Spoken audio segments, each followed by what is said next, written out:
adventures in time and space, told in future tense. Dimension X.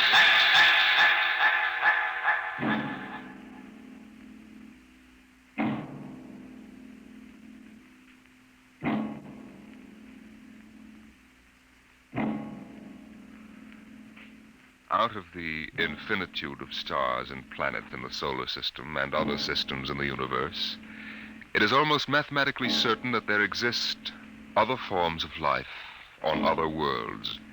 Someday, in the future, in 1,000 years, or in the next 10 minutes, daring travelers through space will make contact with the inhabitants of another world. But the question is, will we contact them first, or will they contact us?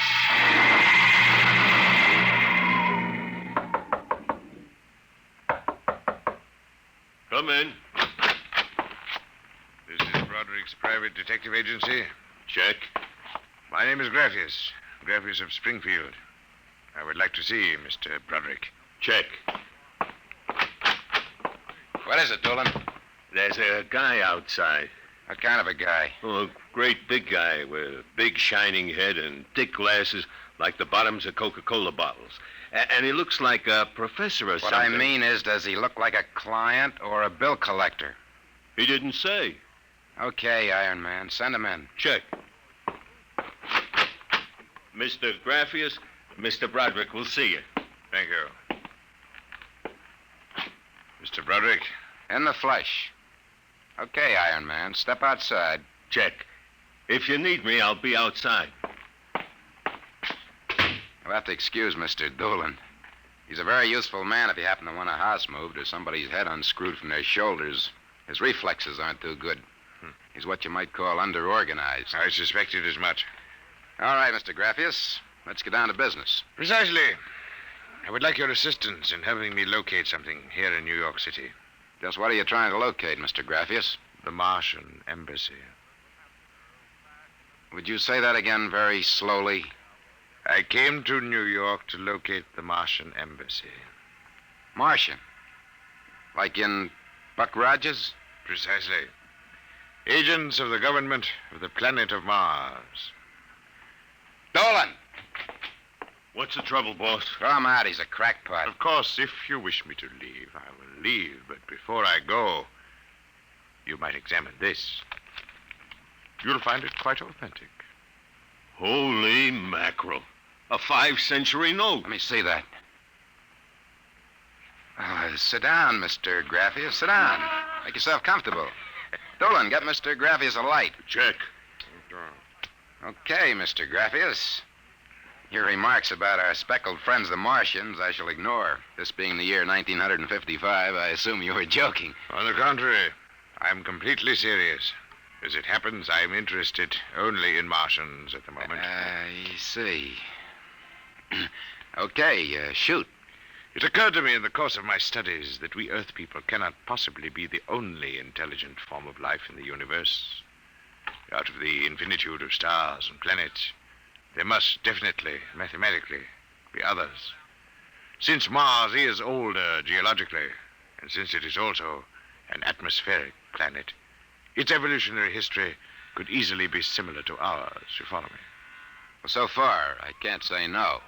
But if this is true, then they must have been watching us, observing us, for hundreds, possibly thousands of years. What for, blackmail? Shut up, Doolan. They know, then, that we are not far from achieving space travel. Atomic rocket ships that can travel to other planets. They also know we're a militaristic, warlike race. We might conceivably set out to conquer and occupy Mars one day. In which case, they'd try to get the jump on it. Precisely, Mr. Broderick. And how would they do that? For a civilization as old as theirs, space travel would be a simple enough matter. Flying saucers. I read about it. Relax, Iron Man. Go on, Mr. Graffius. If you were planning to attack an unknown nation, what would be your first move, Mr. Broderick? Intelligence. Find out what the odds are. You have a very logical mind, sir. You would send agents to scout the nerve centers of earthly civilization and advancement. Not in Kansas City or equatorial Africa, my dear sir, but here in New York City. The most technically advanced spot on Earth. Uh-huh. And, you want me to help you prove this theory of yours? Precisely. Expense does not interest me. Well, this may take a very long, long time, Mr. Graffius. After all, nobody's ever seen a Martian. I assure you, they will be very ordinary-appearing people. Very likely they live together in downtown New York, close to the newspapers and publishers, the news cables, communication centers, and the financial center of Wall Street. Most certainly, they live in a private house with no servants to pry into their affairs. Some ordinary people who live in a private house in downtown New York. Yes. I might just as well look up Martians in the classified section of the phone book. There's one other lead which might help you. What's that? They would be almost certain to subscribe to every conceivable type of newspaper, scientific journal, foreign language publication. Mm-hmm.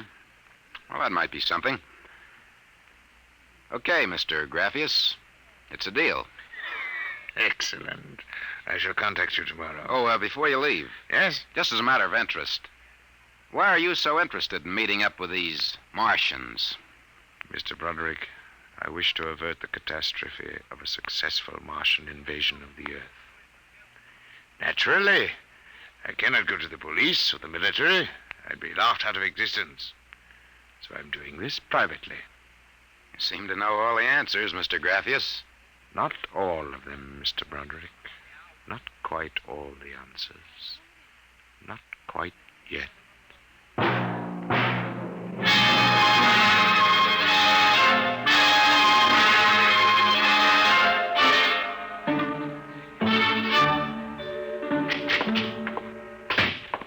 Boss, here's a private address. Takes everything from Pick magazine to the Manchester Guardian. Listen to this. Pick, Look, Scientific America, the Daily News, the Daily Worker, the Police Gazette, the Journal of Engineering, Scientific Quarterly, American Psychiatric Journal. Let me see that. Oh, Doolan. Doolan, sometimes I wonder. What's the address on this? 9 West 124th Street. Which happens to be the Harlem branch of the Public Library. Oh. Now listen, Noodle Brain. Check all the renting agents. Find out every private house in downtown New York. And then cross-check with the magazine subscription departments of the scientific magazines. You got that? Check. I wonder. Boss, what's the sense of all this? We know there ain't no Martian embassy in New York. This crackpot is paying us $100 a day, and we got to keep him happy. You understand? Yeah. Also, I've got a hunch that Mr. Graffius isn't looking for any Martian embassies. He's looking for something quite different. Now start making with the telephone.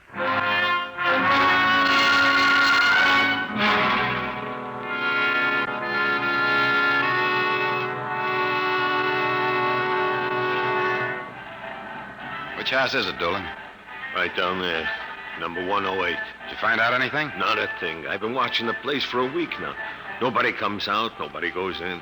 I asked around. Nobody knows nothing. You ain't been blabbing around the neighborhood that we're looking for the Martian embassy, have you? Boss, I'm stupid. But I ain't that stupid. Who'd you talk to?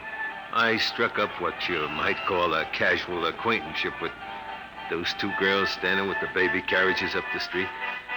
The cute one is real cute. Now, look, Doolan, don't try to do anything intelligent. Just keep walking up and down. See? Check. I'm going back to the office to meet Graffius. See you later, boss.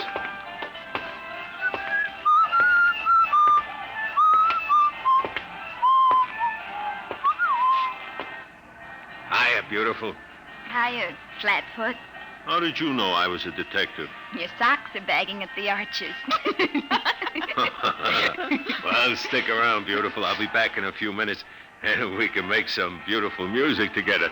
Listen to Romeo, Helen. The name is Doolan, honey. Iron Man Doolan. Your line is getting rusty, Iron Man. What do you want to fool around with him for? He reminds me of my husband. Just a big, good-natured slob. Helen, look. Oh, hey, Doolan! Doolan, look out! Look out!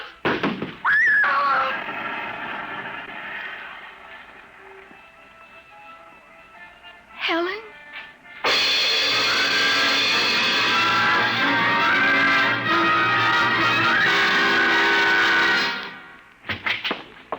Sorry to kept you waiting, Mr. Graffius. Not at all. Doolan found a house down in Greenwich Village, privately rented. Number 108 Conklin Street. Nobody seems to know anything about who lives there, except that they subscribe to every paper and scientific journal put out. And also they have a peculiar antenna on the roof. You don't suppose your Mr. Doolan will try to get inside the house? No, he knows better. Mr. Broderick, I assure you, if that place is the Martian embassy... Doolan can take care of himself. Still, I wish you had informed me before. Well, that's probably him reporting back now. Excuse me. Hello. Yeah, speaking. Doolan? Yeah, he works. What? Oh, no. No, I can't think of any. Yeah, sure, okay. Yeah, I'll be right down. Okay, Lieutenant. Yeah, right away. Something the matter? Doolan is dead, Mr. Graffius. What? They found him splattered all over the sidewalk in front of number 108 Conklin Street. How did it happen? There were some witnesses. They said a building cornice dropped on him. The cornice? But how? It fell off the building next to 108, right on top of him. Come on, we can get a cab. I have to identify the body.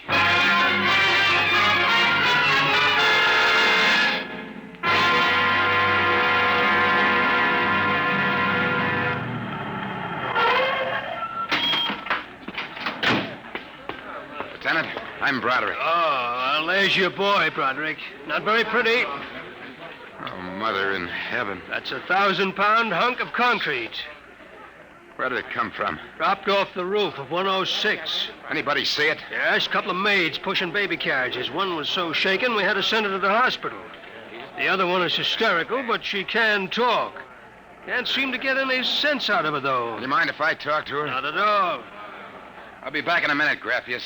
I'll wait here. She's standing right over there with the patrolman on the beat. Hanson. Yes, sir? This guy wants a few questions with the girl. Please, I told you what I saw.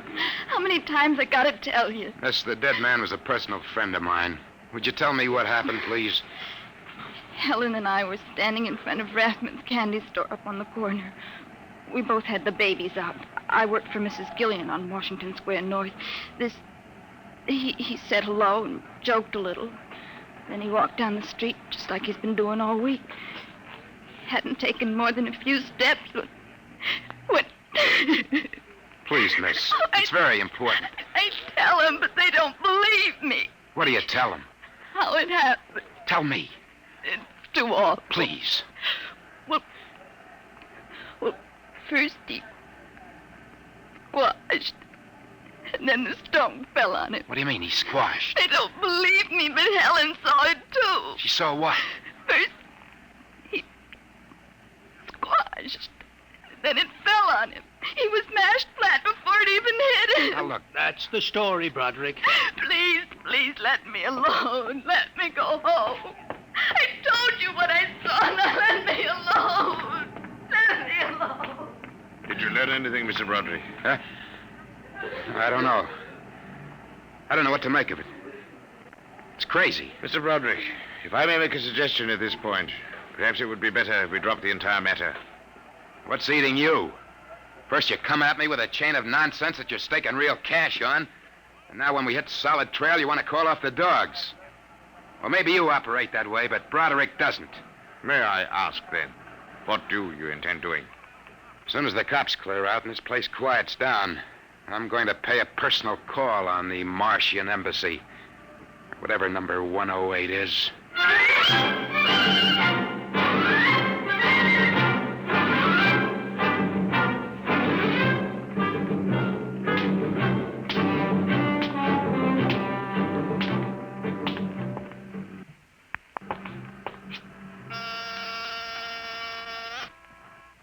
Whatever you are, open that door. Got 2 heads or 10 fingers. I'll drill you like a platoon of rookies. Yes? Oh. Well, young man, Excuse me, ma'am. Is the lady of the house at home?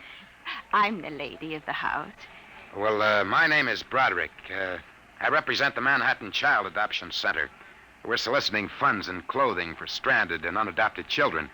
I wondered if... Oh, won't you come inside? Well, we don't usually... Oh, nonsense. I'm old enough to be your grandmother. Besides, my son, Lauren, is working at home. Your son? He's a bibliographer. He writes summaries of articles and books from scientific journals and publications for libraries and universities. I see.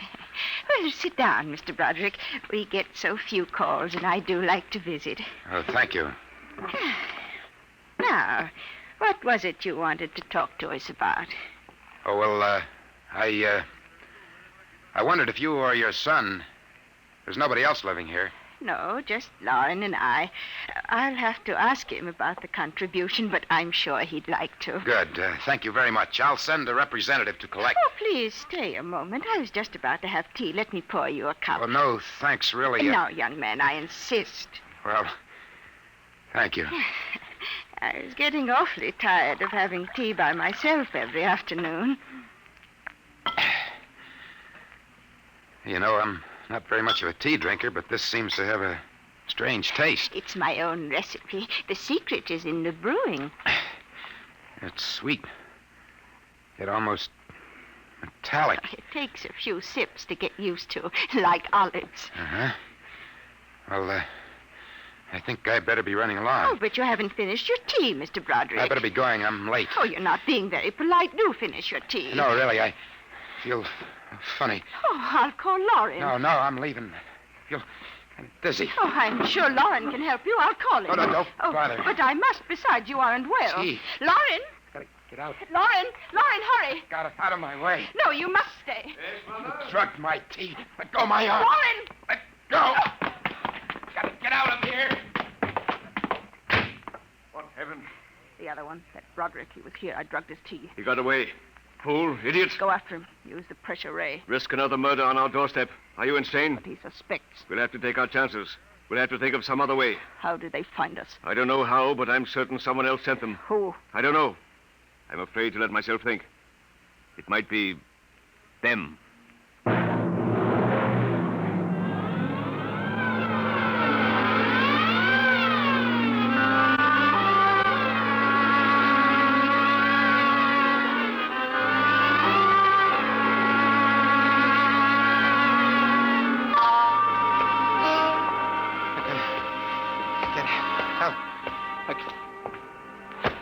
Watch where you're going, you drunken fool. Please, I... Get away from me. Stay away from me. Look out. Miss, please. Let go of me. Help. Please. Help, officer. You don't understand. What's the trouble here? This drunkard is insulting people. I saw him come out of that house there. 108? That's the one. He bumped into a gentleman, and then he pulled at my arm. All right, miss. I'll take care of it.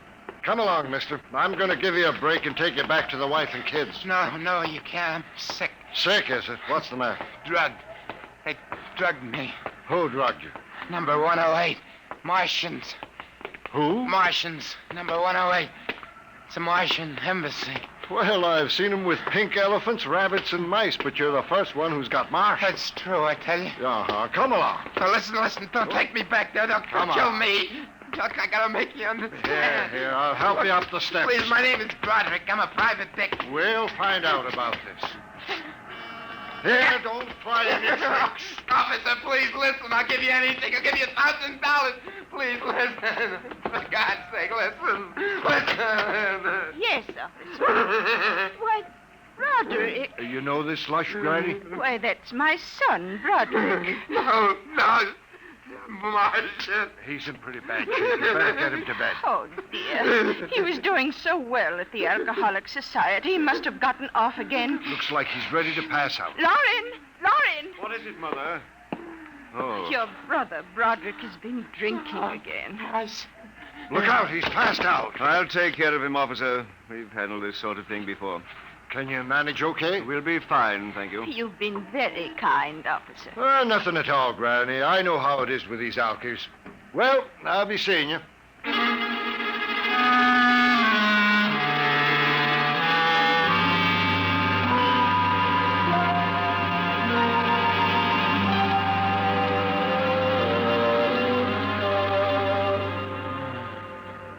Martian Martian. Oh, my head. Oh, Mr. Broderick is regaining consciousness, Mother. What happened?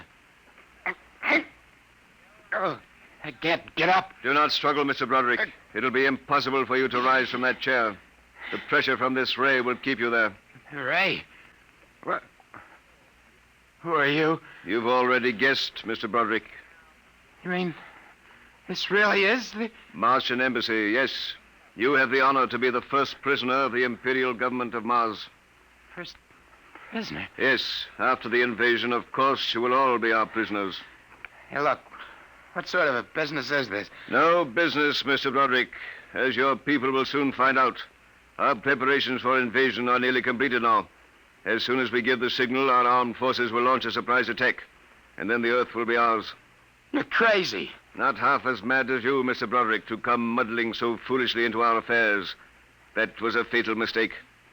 So, Doolan's death was no accident, then? Assuredly not. We found it necessary to use a pressure ray on your friend. The block of concrete was an afterthought. We thought it might help to avert suspicion. All right. What happens now? If you cooperate, you can look forward to a quick, painless death like your friend, Mr. Doolan. If not? This pressure ray has many delicate adjustments. It can move a pin, or it can crush a boulder. Let me demonstrate.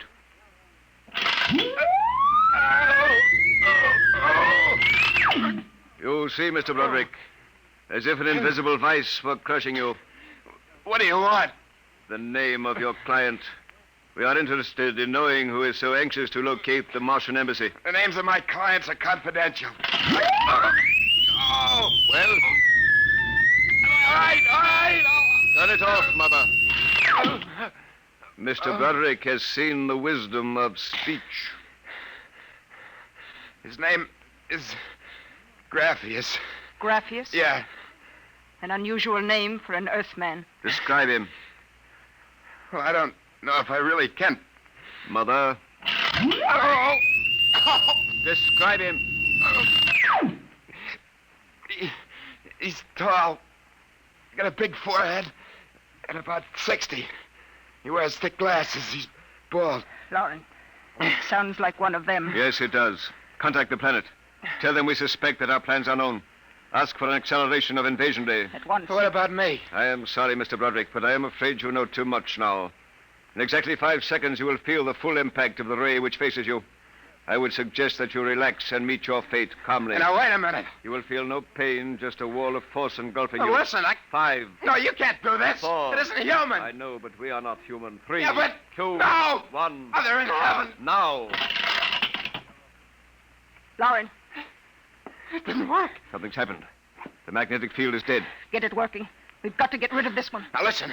Listen, you Be quiet. two. I can't understand what's gone wrong with the ray. Why would it suddenly stop like that? Perhaps I can explain. What? Graphius. It's you. Yes. Lauren! Stand back from the pressure ray, please. It will not function anyway. I have decontrolled your field. Lauren, it's one of them. They've found us. Did you think we wouldn't?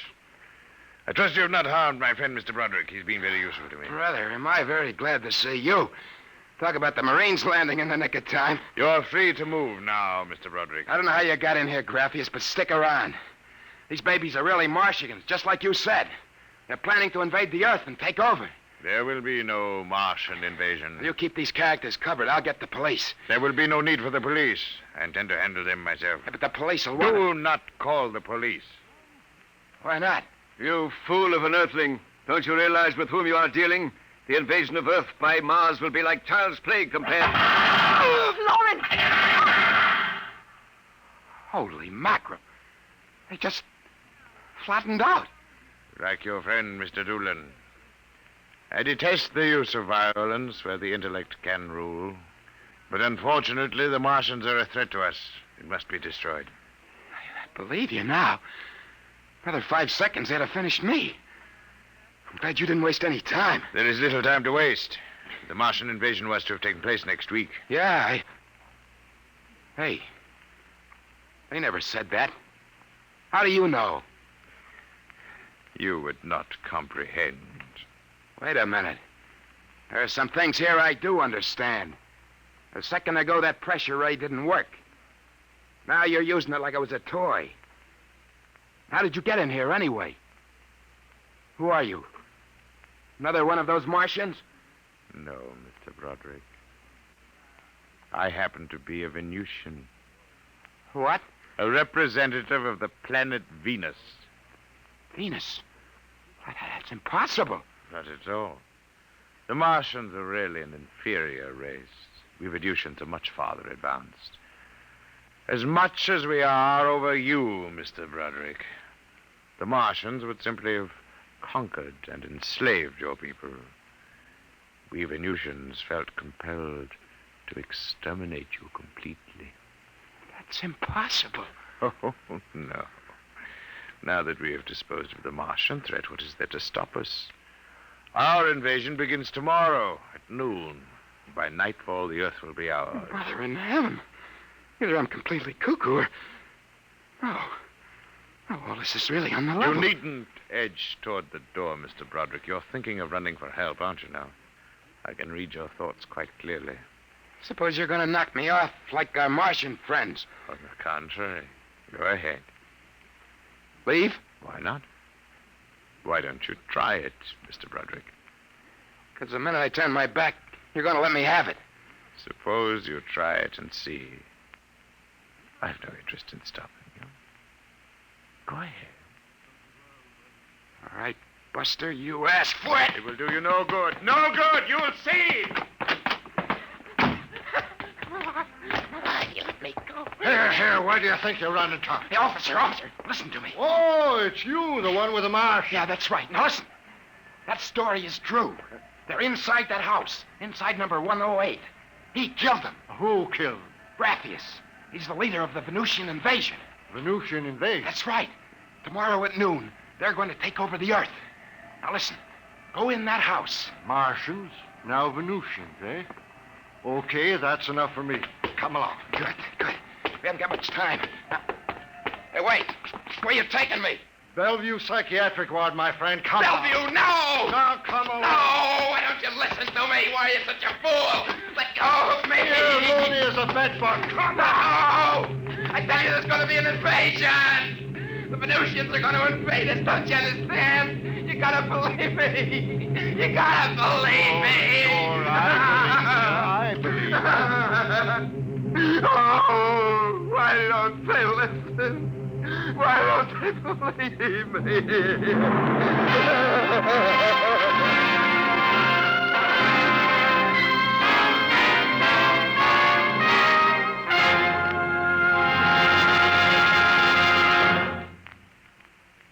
You have just heard another adventure into the unknown world of the future, the world of Dimension X.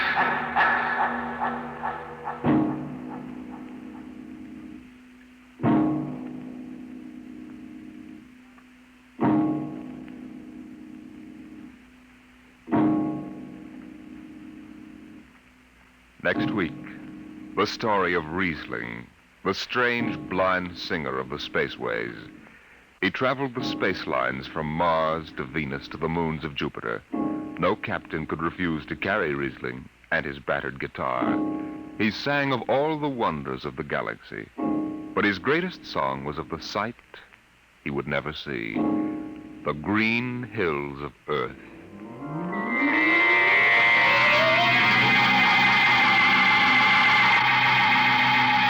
Tonight, Dimension X has presented The Embassy, a story by Donald A. Wollheim, as adapted for radio by George Lefferts. Joseph Julian was heard as Broderick, Barry Kroger as Graphius. Your narrator was Norman Rose. Music by Albert Berman, engineer Don Abbott. Dimension X is produced by Van Woodward and directed by Edward King.